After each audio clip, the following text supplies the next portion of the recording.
그 신하가 굉장히 그 주장을 교와 천도를 주장하는데 광해군은 그때 뭐 했나요? 광해군은 어, 그 대역죄인이다. 네, 이렇게 해서 저희 대역죄인 멤버들이 모두 발표를 마쳤습니다. 그래서 역사 속에서 천도 이야기가 어떻게 진행이 됐는지를 간단하게 쭉 한번 훑어봤는데, 지금부터는 이제 자유토론 시간을 갖도록 하겠습니다. 그래서 자유토론은 의제가 준비되어 있는데, 그 의제를 저희가 본격적으로 논의하기 앞서서 각 발표자별로 순서대로 돌아가면서 저희가 먼저 좀 팩트 체크라든가 아니면 내용들에 관해서 궁금한 게 있으면 먼저 질문하는 시간을 가져보도록 하겠습니다. 그래서 발표 순서에 의거해서 먼저 하치님 발표에 대해서 좀 궁금한 것들이 있으면은 질문을 해주시면 감사하겠습니다. 질문이 있는데 그 당시에 그러니까 낙양하고 장안에 그게 약간 세력이 양분됐다는 느낌이 굉장히 많이 받았거든요. 그러니까 산동 지역과 관중 지역을 중심으로 기반으로 했던 그런 세력들이 각각 자기들의 어떤 유리한 방향으로 뭔가 더 가까운 방향으로 그 수도를 옮기려고 노력을 했던 건 아닌가 싶은 생각이 얼핏 들었는데 혹시 그 당시에 이렇게 전환식, 그러니까 유방이 이제 한나라를 건국할 시점에 지역별로 그렇게 좀 정치 세력이 양분되어 있는 분위기였나요? 어, 근데 꼭 그것도 그런 것 같진 않은 것 같아요. 물론 뭐 낙양으로 천도하자고 한 사람들이 대체로 탄동 출신 관료들이라고 명기가 되어 있거든요, 사기에. 근데 그 탄동론자들 보면 대표적인 게 루경하고 장량인데, 루경 같은 경우는 아까 보셨다시피 개나라 사람이거든요. 개도 탄동에 포함이 되거든. 근데 오히려 관중을 건의를 했고, 장량 같은 경우도 이 사람이 관중 출신도 아니고 오히려 진나라 애들을 엄청 적게 팀을 보이던 사람이었기 때문에 꼭 그 지역만으로 따진 것보다는 약간 관중에 대한 논의는 뭔가 군현제랑 봉건제론에서 나온 것도 큰 것 같아요. 왜냐면 장량 같은 경우는 적극적인 군현제론이거든요. 그러니까 황제가 중앙에서 강력한 권력을 가지고 이제 지방에서 지방의 그 관료들을 직접 파견해서 통치를 해야 된다고 보는 게 군현제론자들이고 봉건론자들은 개우 왕을 따로 세워서 그들로부터 이제 자치제를 실시해야 된다. 약간 그런 방식인데 그런 거에서 좀 기인한 것 같기도 합니다. 산동 출신 관료는 이름이 안 나와 있나요? 예, 안 나와 있습니다. 그냥 한동출 낙양으로 편도를 하자는 사람들은 대부분 탄동 관료들이었다. 약간 이런 식으로 나왔습니다. 누경이 한고조한테 한 말이 조금 약간 싸가지가 없는 느낌인데 표현이 좀 그렇네요. 하여튼 어디 니같게 조 왕씨라고 너를 비교하느냐 이런 말이 있는 것 같은데 그렇죠. 이거에 대한 혹시 유방의 반응은 어땠는지 그런 것도 있나요? 그건 따로 없고요. 근데 사실 이 사람이 좀 유자 출신, 유생 출신이고 보통 한국어가 처음에는 유생들을 엄청 싫어했어요. 유생들을 엄청 무시하고 모욕도 많이 했고 그래서 오히려 유생들 중 일부는 여기기 같은 경우도 좀 오히려 충격요법을 주기 위해서 똑같이 거만하게 좀 한국들한테 건의하는 경우도 있고 누경도 아마 이런 케이스가 아니었나 싶기도 합니다. 그 흉노의 치매에 막기 위해서 장안이 좀 더 괜찮다고 얘기하셨는데 그러면 낙양이랑 장안이랑 지리적으로 인접하잖아요. 그러면은 둘 다 비슷한 지역인데 어떤 점에서 장안이 좀 더 유리하다고 하시는 거죠? 아, 이게 대체로 장안이 더 산지가 많고 산지로 더 둘러싸인 분지 지형이고요. 그리고 장성과도 좀 더 가까운 것도 있고, 그리고 그거 물론 낙양도 좀 방어 요새가 있긴 있어요. 근데 장량이 논할 때 또 방어적 이점뿐만이 아니라 수도를 정할 때는 좀 그 수도를 입기가 좀 커야 된다는 논의도 있었거든요. 근데 낙양은 좀 장안에 비해서 수도로 삶을 입기가 좀 평지가 조금 적은 게 문제이기도 했던 것 같습니다. 근데 여기 흉노랑의 얘기는 초원의 이점 얘기를 하는 거는 흉노하고 그 교역이라 그래야 되나? 말 교역하기에 더 좋다 뭐 이런 얘기 아니에요? 그런 것도 있고 방어하기도 일단 관문이 많기 때문에 그리고 장성도 바로 있고 그런 네, 더 물어보고 싶은 게 많을 것 같긴 하지만 또 시간이 있기 때문에 다음으로 넘어가도록 하죠. 다음은 태왕님이었죠, 아마? 네. 태왕님, 신라 달구벌 가지고 이제 얘기를 하셨는데 여기에 대해서 또 질문 있으신 분들 또 이제 자유롭게 해주시면 되겠습니다. 혹시 경주 내부에서 왕궁을 옮긴 적은 없나요? 지금 제가 그 역사뉴스에 다뤘던 올성이 신라에서 800년 동안 수도였거든요. 그러니까 기원전 57년에 이제 건국했고 935년에 이제 멸망을 했으니까 800년이면 거의 대부분을 이제 올성, 지금의 그 올성 있는 자리 거기서 했다라고 그렇게 알고 있고요. 기록을 보면 초창기에는 금성 지역에 자리를 잡은 걸로 나와 있습니다. 그러니까 박혁거세가 이제 왕이 되고 난 이후에는 금성이라는 곳에 이제 그 왕궁을 만들었다라고 하는데 이 금성과 관련해서는 정확한 위치가 비정이 지금 안 되고 있습니다. 그냥 대략 그 박격것의 그 우물이 있었던 나정 그 근처 어느 즈음이 아닐까라고 이제 추정은 하고 있는데 아직까지 확실하게 입증할 만한 고고학 자료가 없어가지고 논란이 있는 상황이고 월산 같은 경우는 이제 파사왕 때 그러니까 한 100년 정도 기원후 100년 정도에 옮긴 이후에 거기를 이제 점점 증축을 하면서 왕궁이 이제 멸망할 때까지 계속 자리를 잡았습니다. 그러니까 월성도 그 두 군데가 있거든요. 신월성하고 만월성이라는 곳이 있는데 신월성은 새로울 신자 쓰고 만은 가득 찰 만이라고 이렇게 쓰고 있는데 이 두 개를 이제 그 좀 확장하는 과정에서 새로 만든 게 신월성, 그 원래 있던 게 만월성 이런 식으로 운영이 됐던 것 같다는 생각이 듭니다. 그러니까 원래는 처음에 진흥왕 시기 그러니까 550년 정도에 그 왕궁 터를 좀 다른 곳으로 옮기려고 했어요. 그러니까 경주 안에서 만월성이 너무 지금 가시면 아시겠지만 되게 좁아요.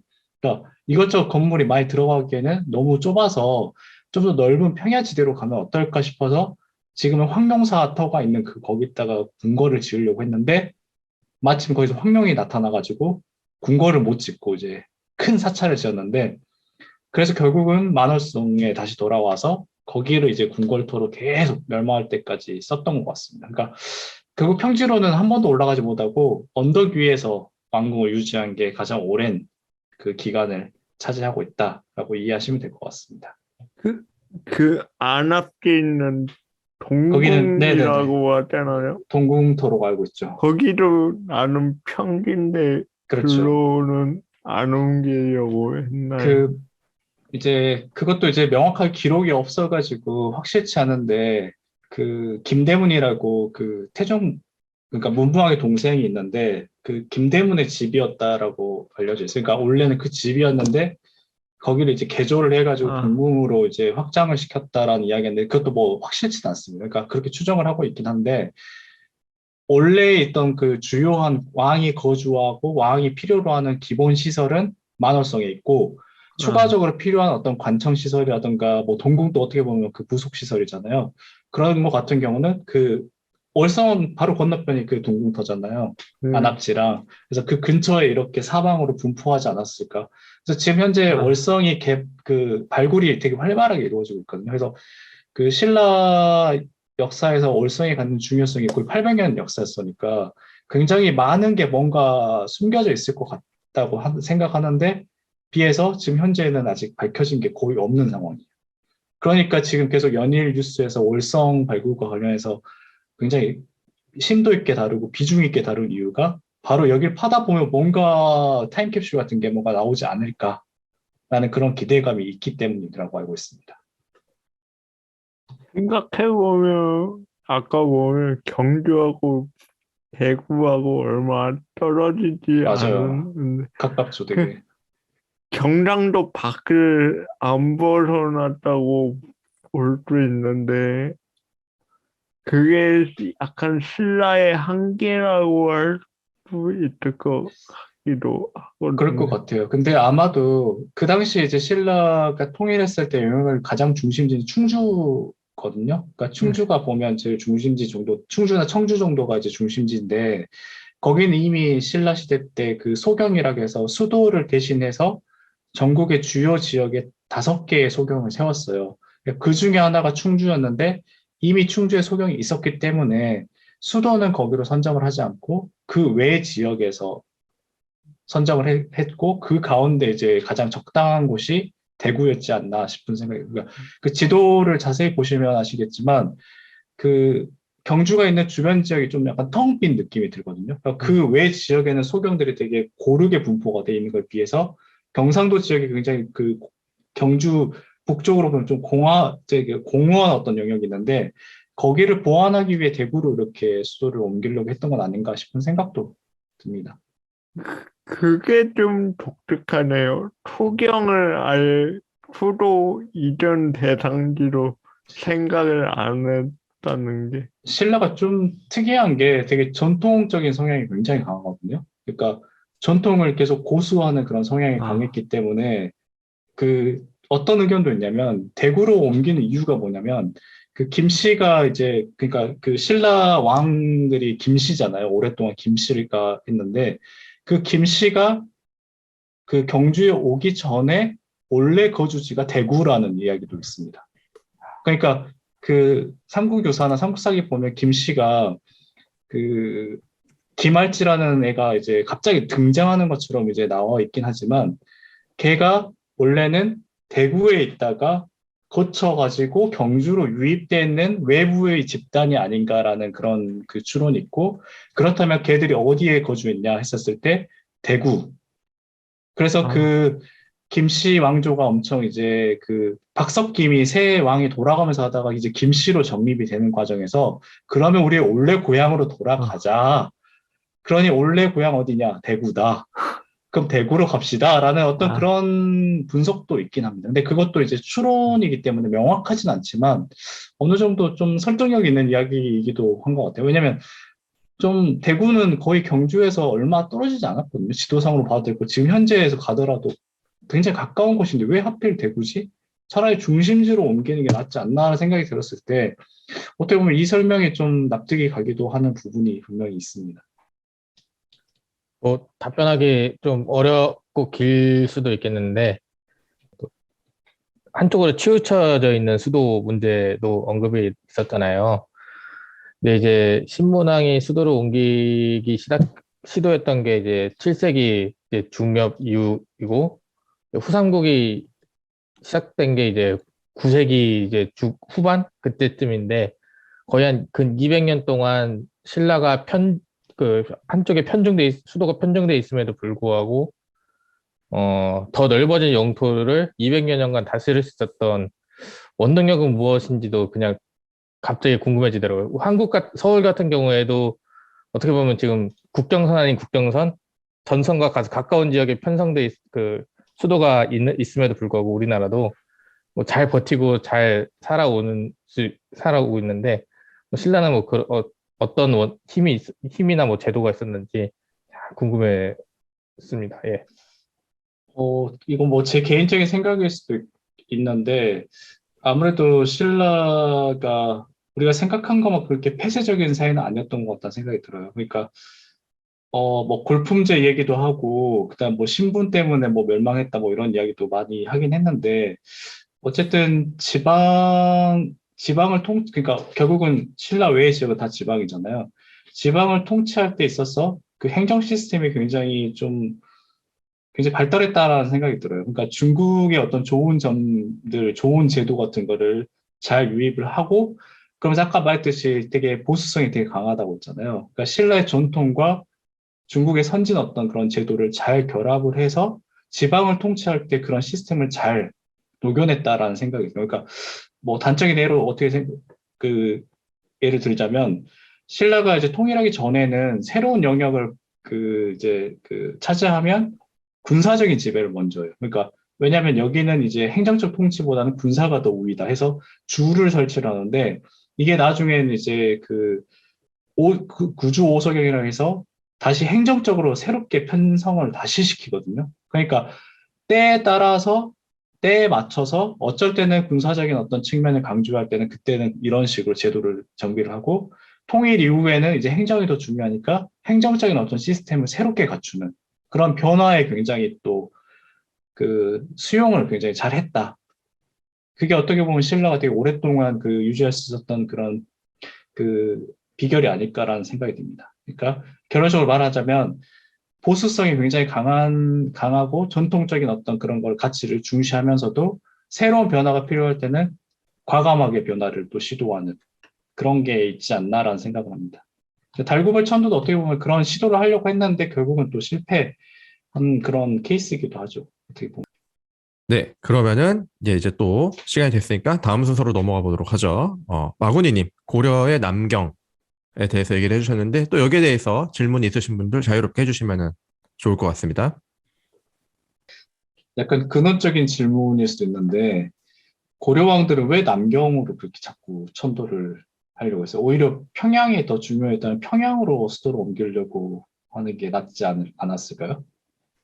평양으로 수도를 옮기려고 시도했던 거는 태조 왕건 때 한 번이랑 그리고 고려 인종 때 한 번 그렇게 두 번이 있는데 이 두 번 다 어떻게 보면은 좀 이제 그 급작스러운 이제 정치 세력의 변동이나 아니면 시대적인 상황이랑 맞물려 가지고 진행이 된 측면이 좀 더 크거든요. 그거에 반해 가지고 남경 같은 경우에는 개발 자체도 좀 개발이나 천도의 과정 자체도 어떻게 보면 좀 더 큰 국가를 향해서 나아가려는 과정으로 봐야 될 것 같아요. 제가 보기에는.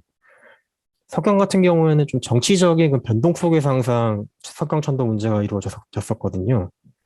그런 측면에서 바라보면은 남경이라는 데가 어떻게 보면은 좀 이제 고려라는 나라의 파해를 좀 더 키우려고 하는 그런 시도적인 측면이 좀 있지 않을까 그렇게 보는 게 좀 나을 것 같아요. 제가 보기에. 그 견훤한테 시급 줬다고 하셨잖아요. 근데 네네. 견훤이 거기 실제로 간 건 아니죠? 아마 안 갔을 거예요. 견훤이 그 고려로 투항해 온 게 935년도 6월인데 그 936년도 9월 정도 되면 이제 1, 2천 전투 끝나고 후삼국이 통일이 되거든요. 이제 그쯤에서 이제 견훤도 죽고 그리고 그 당시 나이가 거의 70대 후반인데 움직이기 좀 힘들지 않았을까 그때면은 이제 그냥 상징적으로 견훤이 양주의 시급을 하사받고 거기에서 이제 좀 상징적인 인물로 좀 있지 않았을까 그런 생각을 해볼 것 같아요.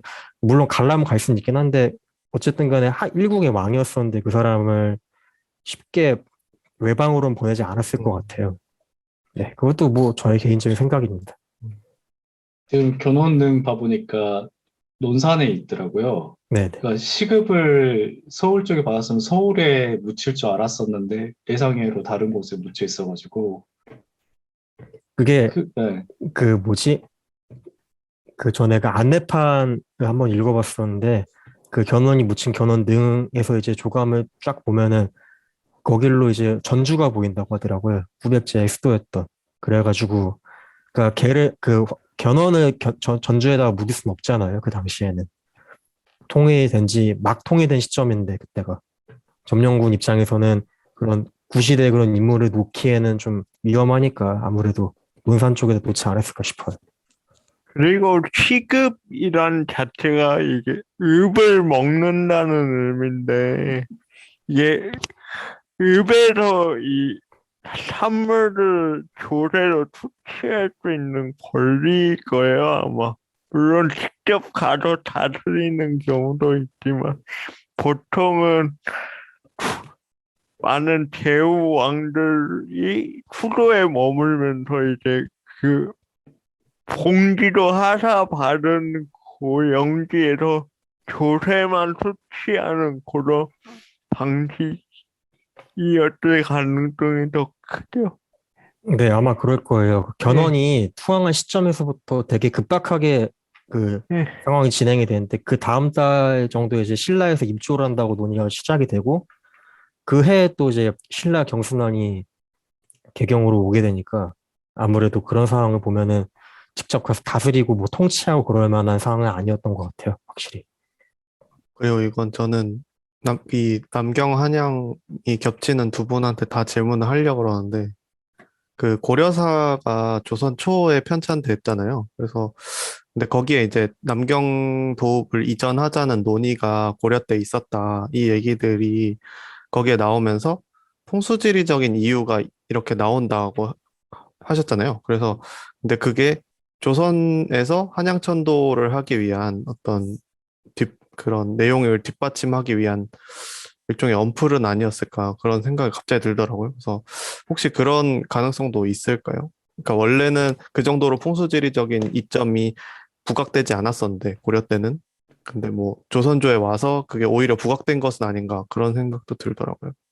혹시 어떻게 제가 먼저 말씀을 드리면 일단은 애초에 남경천도가 논의된 발단 자체가 고려 숙종 때 김희재라는 인물이 갑자기 도선비기라는 그런 이제 풍수지리서를 그 뭐라 그래야 되지? 그 근거를 삼아가지고 목명양이 그 목명양 같이 지금의 서울이죠. 서울 땅이 이제 기란 땅이니까 거기로 수도로 옮겨야 된다는 식으로 이제 그 주장을 하게 되면서 그 남경 건설이 본격화가 되거든요. 그러니까 그 이전에 문종 때도 남경이 건설이 되긴 하는데, 그러니까 수도로서의 기능을 하는 남경이 본격적으로 만들어진 게 고려 숙종 때로 이제 고려사에 전하고 있으니까, 그러니까 오히려 조선 때보다 고려 때 당시에 풍수지리적인 그런 게 훨씬 극대화돼가지고 논의의 중심에 있지 않았을까 그런 생각이 일단 들고 조선 후기에는 고려 말에는 워낙에 조선으로 넘어가는 건 과도기니까 근데 이제 조선 쪽 이야기는 또 북한사님이 더 디테일하게 말씀해 주실 것 같습니다. 그래서 뭐 자연스럽게 이제 제 발표에 대한 질문도 이제 이어주시면 될 것 같은데 우선 궤도님이 질문해 주신 거 답을 하자면은 저는 사실 오히려 반대라고 봐요. 그러니까 언플을 하기 위해서 고려사에 그런 내용을 많이 넣은 게 아니고 이미 그런 내용은 너무 많이 돌아다니고 있었고 그 조선 조정 내에서 아주 공식적으로 많이 논의가 되던 얘기들이거든요.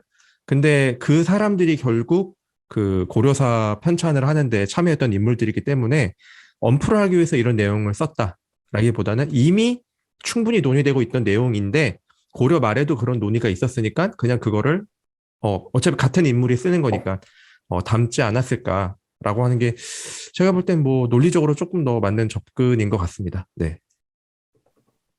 네, 그래서 뭐 겸사겸사 자연스럽게 이제 제 턴으로 넘어와서 제가 했던 부분에 대해서 질문해 주시면 좋을 것 같습니다. 그 보니까 그 고려시대 남경 궁궐터가 지금의 청와대 부근이라고 이렇게 한국민족대백과사에 나와 있는데 그렇게 보면 지금 조선시대 경복궁도 그 자리에 똑같이 지은 거잖아요. 그렇죠? 네. 그 지역이 선정되는 결정적인 이유가 있나요? 뭐 종로 일대가 뭐 넓은 건 아는데 그 중에서도 왜 하필 지금의 경복궁 자리가 그렇게 고려시대, 조선시대까지 이어서 궁궐이 지어질 만큼 그게 중요한 곳이었나? 하는 게 사실 좀 궁금하긴 해요. 그 실록 기록들을 보면 일단 백악이라고 하죠. 백악터가 굉장히 좋다라는 얘기는 굉장히 많이 나와요.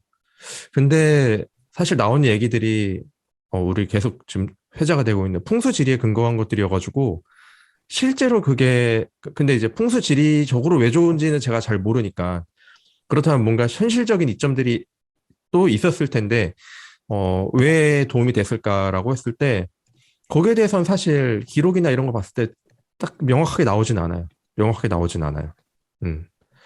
그리고 또 하나 고려해야 될 게, 그 조선 초기에 한양으로 옮기는 문제에 있어서 계속 얘기가 나오는 게, 한양은 그 민가가 조밀하게 있지 않아서 수도로 삼기에 좀 부적절하다라는 얘기가 많이 나오거든요.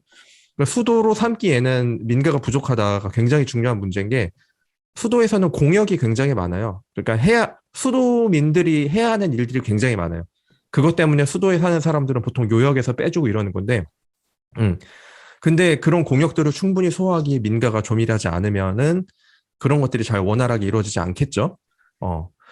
그래가지고 왜 하필 백약으로 갔냐라고 했을 때 사실 의문점이 드는 건 많아요. 왜냐하면 백악 앞은 거의 지금이랑은 완전 다르게 허허 벌판이었을 가능성이 굉장히 높거든요. 그리고 아까 전에 마구니 님이 발표해 줬던 거에서 잠깐 나오지만 그 고려 때 양광도라고 하면은 그 중심지가 지금의 광진구 근처 그쪽이지, 아까 말했던 그 백악 그쪽은 아니란 말이에요. 오히려 백악 관련된 기사는 사람이 안 살아서 호랑이 나타난다 뭐 이런 거밖에 없단 말이에요. 그래서 뭐 왜 하필 백악이냐라고 했을 때는 근데 이제 하나 추측하는 건 그거예요.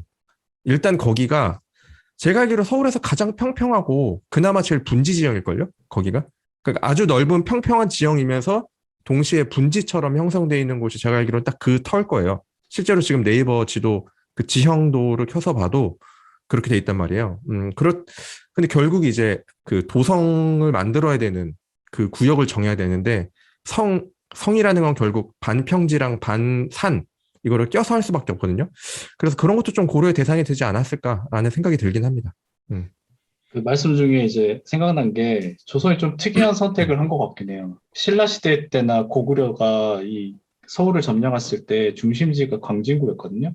그러니까 고구려의 그렇죠, 그렇죠. 남평양도 광진구 일대였고 신라가 여기 다스린 한주의 중요 치소도 지금의 아차산 부근으로 해가지고 광진구였단 말이에요. 그러니까 맞아요, 맞아요. 백제도 바로 광진구 건너편에 있는 음, 풍납동에다 자리를 잡았잖아요. 맞아요, 그러니까 맞아요. 전통적으로 신라 시대 때부터 고려 때까지는 그 지역이 중심이었는데 갑자기 뜬금없이 조선 시대에 넘어오면서 안쪽으로 맞아요. 들어버렸어요. 그렇죠, 그렇죠. 그러니까 그 광진구 일대가 뭐가 좋냐면 수운이 되게 좋거든요. 그러니까 물이 모이는 지역이라 이동이 편하고 물류가 되게 풍부한 지역인데 그거에 비해서 갑자기 조선이 내륙 지역으로 쑥 더 들어가는 거는 좀 의외의 선택이라라는 생각이 확 드네요. 그러니까요. 그래서 사실 저도 잘 모르겠어요. 일단 사료만 봐서는 잘 모르겠어요. 아마 연구 논문들이 있을 텐데, 그것까지 제가 보진 않아서. 풍수지리겠죠. 그렇죠? 결국은. 예, 예. 풍수지리에서 그런 제가 거지 않을까? 얼핏 들었는데 그, 직, 그 한양 지금의 종로 그쪽이 또 물이 잘 빠지는 맞아, 그러니까 맞아. 홍수가 잘 안 나는 지역이라고 들었거든요. 광진구나 저기 풍납동 쪽은 맞아요. 무리산. 물이 가깝기 때문에 침수가 많죠.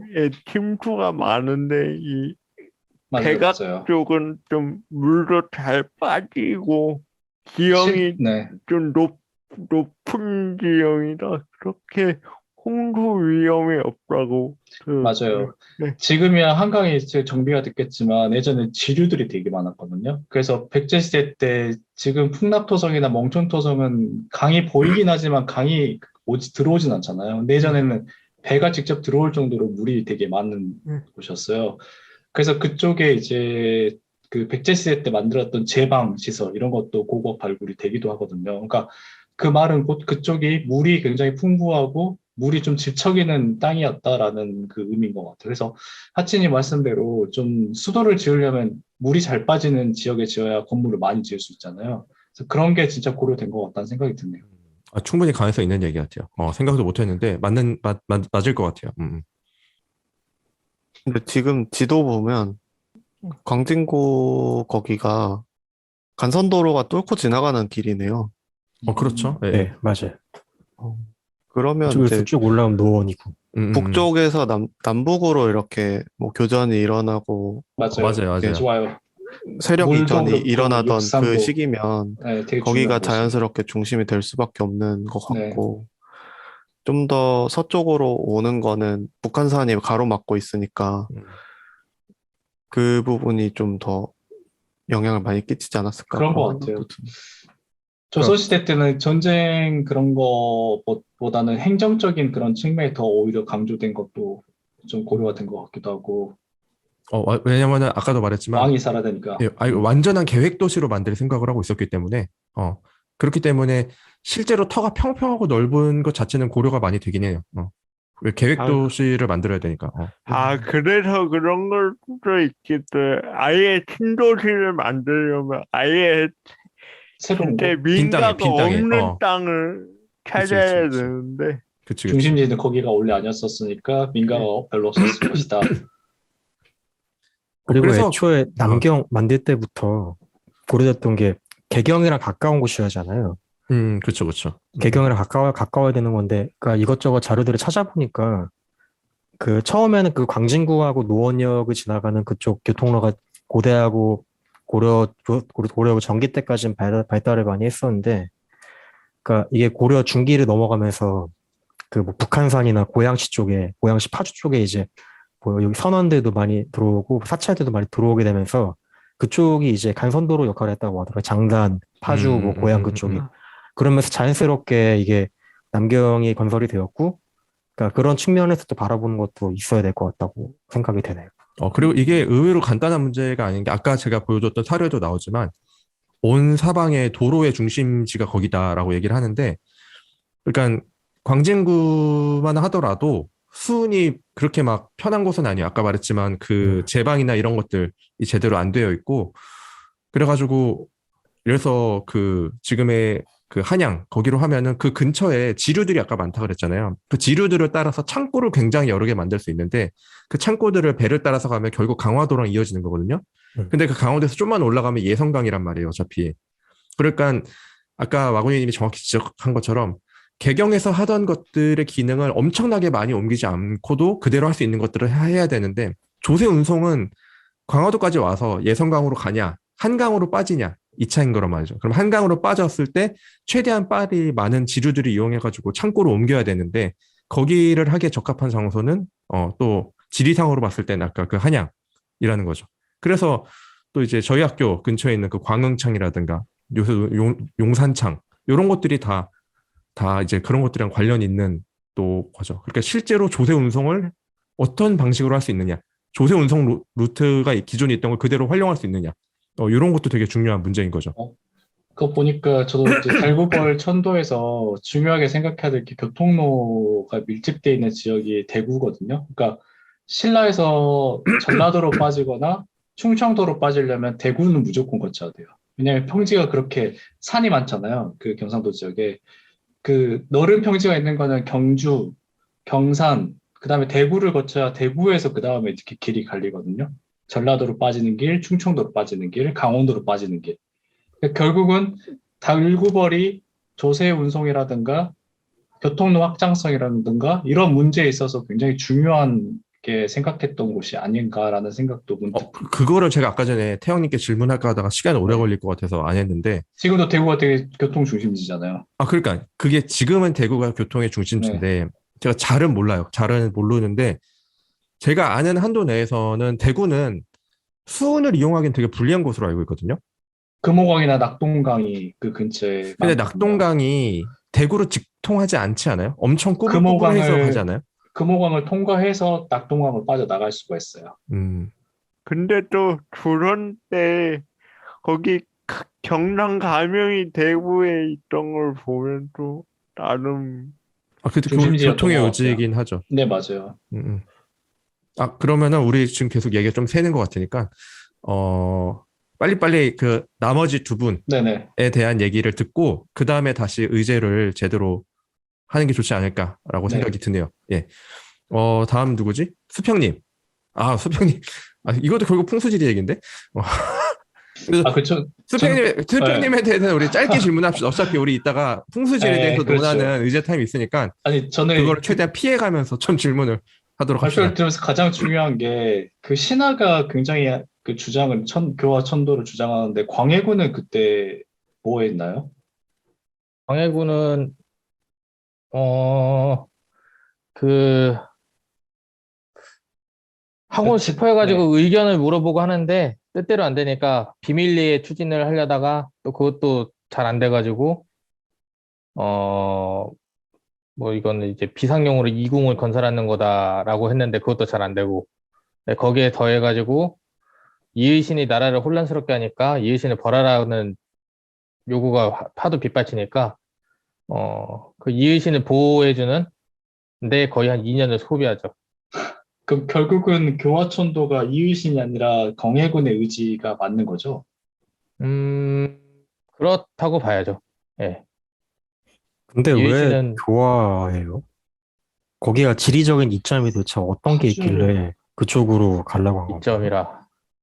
2점이란 건 별로 안 나와요. 왜냐면 이의신의 발언 자체가 여긴 잘 안 실록에 안 나오거든요. 왜냐면 이의신의 상소 자체가 그 가치 있는 상소라고 보지 않으니까 실록에 남아있지 않고, 대체로 어떻게 보면은 좀 편협한, 편협하게 그 사료가 취사 선택해서 은혜한테 전해지는 걸 수도 있어요.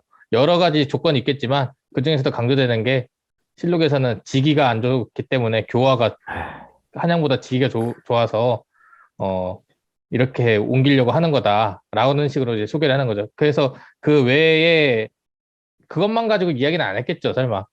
어떤 상식이 있는 사람이라면은. 그런데 이제 실록에서는 대체로 이제 반대쪽의 의견만 상세하게 적혀져 있고 이의신의 상소 내용은 뭐 이제 전해지지 않고 있습니다. 예. 예. 근데 이 시기 보면 광해군이 계속 궁궐을 옮기려고 하고 궁궐 태로 지으려고 하고 또 어떤 교수님께서는 이걸 또 광해군의 뭐 폭정의 근거라고 많이들 하시는데 이, 이거에 대해서 개인적인 생각은 어떤지 좀 궁금합니다. 음.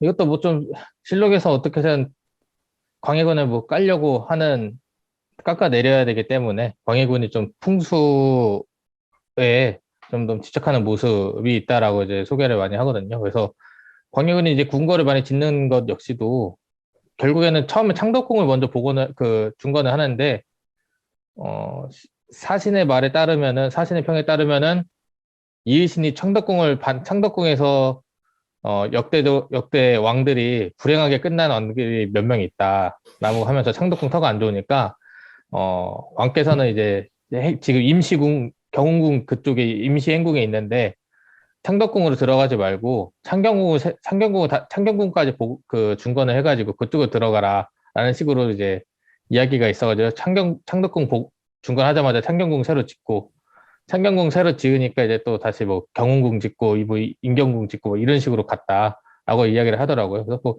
광해군이 결국에는 아까 언급하셨던 선생님 말하신 것처럼 컴플렉스도 많고 그러다 보니까 개인적으로 그 불안함을 해소하기 위해서 뭐 필요 이상으로 집착한 것이 아닌가라고 뭐 이야기를 할 수 있겠네요. 그렇게 보면 나라가 회복해야 할 골든타임을 놓치고 자기 불안감 해소하는데 모든 영향을 쏟았다라고 이야기할 수 있겠죠. 예. 네, 질문을 더 받으면 좋을 것 같은데 또 이제 빨리빨리 하고 이제 또 넘어가야 되니까 이번에는 이제 마지막으로 개도님에 대한 또 질문을 이어가도록 합시다. 저는 우리 궁금한 게 혹시 국민정부가 공산당에게 승리를 했다면 수도는 난징으로 계속 남아 있을까요? 중국의 수도가? 그렇지 않을까요? 별로 그 여론이 이제 거의 난징으로 갈 거냐, 베이징으로 갈 거냐, 베이핑으로 갈 거냐가 비등비등했는데 그냥 무시하고 난징으로 간 거거든요. 그래서 그냥 그대로였다면 그대로 난징의 수도가 있었지 않았을까 그렇게 생각을 합니다. 저 난징이 수도였던 적이 또 있었나요? 역대 왕조들 중에서? 잘 기억이 안 나네. 일단은 손호 손, 송건 남조 그때 이후에 6조가 다 다 거기에 아, 담겨. 그다음 그때랑 명나라 이제 때 홍무제 태조 때 한번 역사가 굉장한 곳입니다. 그렇죠. 뭐 기원후 100 몇 년이지? 아 202년인가? 헷갈리네 좀. 네, 200년 정도에 네. 부터 해가지고 거의 한 500년 넘게 된 거니까. 왠지 제가 생각할 때는 국민정부가 양경을 수도로 정한 게 약간 정통성의 문제도 있을 것 같은데요. 아무래도 북경은 이제 이 만주족의 정부고 국민정부가 뭐라는 만주족의 수도였기 때문에 그런 게 아닌가 생각도 들고. 근데 신기한 건 또 중국 공산당은 남경이 아니라 북경의 수도를 또 정한단 말이죠. 그것도 좀 신기한 것 같습니다. 개인적인 생각으로는 이제 아마 국민정부에서 제가 아까 그 근거 나왔던 것들 중에 손문의 유교가 엄청 예. 중요했다고 얘기를 했었잖아요. 그래서 그게 손문이 남경의 수도를 둬야 된다라고 하는 게 제일 좀 명확하게 나오기 시작하는 게 그거잖아요. 위안스카이한테 남경으로 와라. 응. 이거거든요. 여기부터 시작이거든요. 그래서 위안스카이가 나는 북경에 계속 있을 거다라고 하면서 자기가 이제 황제도 되고 뭐 이런 짓거리를 하는데 그때 이제 손문이 남경으로 와야 된다. 네가 남경으로 와야 세력 균형이 맞으니까 남경으로 오라고 하지만 묵살을 하죠. 그랬던 게 아마 손문의 유교의 큰 근거 중에 하나가 된 것 같고 공산당 같은 경우에는 근거지가 북쪽에 있으니까 그쪽에서 이제 약간 옮겨오기도 더 좋고 이런 것들이 있었을 것 같고 그리고 또 그 많은 논의들 중에서 역시 중요했던 게 안보였던 것 같아요. 안보하고 중공업 발전. 실질적으로는 그게 제일 중요했던 것 같아요. 아까 얘기했던 거 그대로. 이제 우리 시간이 좀 많이 됐으니까 여기까지 하고 바로 좀 우리가 준비했던 의제로 넘어가는 건 어떨까 하는데 어떻습니까?